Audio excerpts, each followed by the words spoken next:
Salam ibu dan teman-teman semua. Perkenalkan, nama saya Yefrianus Ilu, biasa dipanggil Yefri. Saya adalah salah satu mahasiswa Ilmu Komunikasi Universitas Katolik Widya Mandira Kupang. Nah teman-teman, tujuan saya membuat video ini untuk memenuhi persyarat ujian akhir semester mata kuliah teknik menata dan menyunting surat kabar. Nah teman-teman, surat kabar yang saya gunakan adalah surat kabar yang sudah saya buat pada minggu lalu. Surat kabar yang saya gunakan di sini bernama Melete News. Melete News, kenapa saya memilih kata Melete News? Melete News itu adalah kata yang sudah menjadi makanan pokok anak-anak milenial zaman sekarang, sehingga mereka bisa mengingat kata tersebut dan bisa mencari berita di surat kabar Melete News ini.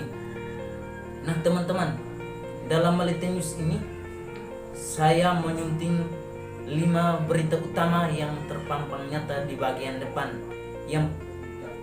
Nah, 5 berita utama ini saya temukan pada hari Kamis tanggal 6 Juli 2020 lalu.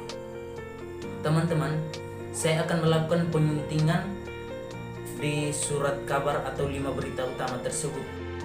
Nah, di kepala berita ini atau judul berita ini 5 berita ini saya menggunakan full column, artinya judul berita atau kepala beritanya itu menyangkut semua berita yang terisi di bawahnya, dan penempatan fotonya juga. Foto pertama adalah foto berita, artinya berita yang saya muat di dalam surat kabar Melete News ini, fotonya dan beritanya ada 3 kolom di bawahnya. Begitupun di bagian kedua, berita ringan yang saya muat sama halnya seperti di bagian pertama. Tetapi di bagian ketiga ada foto berita. Foto ini saya memasang fotonya dan memakai caption yang di bawahnya memakai 5W1H untuk menjelaskan tentang foto tersebut. Bagian keempat ada di opini di sebelah kiri bagian koran. Kenapa saya memasang iklan?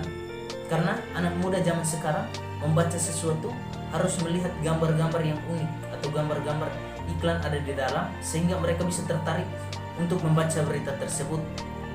Dan di bagian bawah saya memasang opini atau pendapat publik mengenai pandemi COVID yang merebak di daerah demokrasi atau daerah politik di Indonesia saat ini.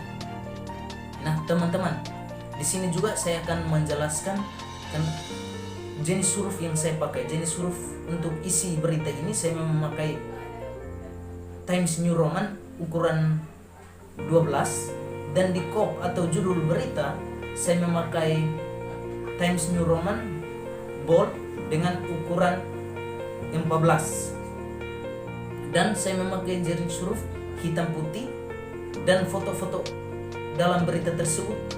Kenapa saya harus memakai gambar berwarna? Karena seperti yang tadi saya sudah jelaskan di iklan tadi, bahwa di masyarakat sekarang atau anak muda zaman sekarang tidak suka membaca berita atau yang ada di surat kabar. Mereka hanya melihat gambar, sehingga kita memasang gambar berwarna agar mereka tertarik untuk membaca berita yang ada di surat kabar tersebut. Nah, ini penjelasan singkat saya tentang teknik menyata dan menyunting surat kabar teman-teman. Semoga bisa bermanfaat untuk kita semua. Salam.